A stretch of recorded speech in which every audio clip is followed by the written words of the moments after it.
Hei, mun nimi on Ella Vierula, mä oon 23-vuotias, syntynyt Helsingissä ja asun täällä. Synnyin vuonna 2001. Oon tehnyt teatteria, oon tehnyt elokuvaa ja rakastan molempia. Mä oon aika intensiivinen ihminen, mulla on tosi isot reaktiot, mä tunnen tosi paljon, tunnen isoja tunteita ja se on tietysti joskus on semmoista tosi lapsenomasta. Ja se on tietysti ei aina hyvä juttu, mutta näyttelijän työssä mä koen, että se on ehdottomasti mun vahvuus.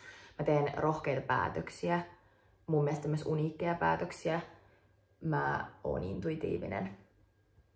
Ja mitäs muuta mä teen? Mä tanssin, mä juoksen, mä oikeastaan tosi mielelläni kokeilen uusia lajeja, vaikka urheilussa ihan oman mielen vuoksi, mutta mä oon löytänyt myös siitä mun kropan liikuttamisesta semmoisen vahvuuden myös tähän hommaan.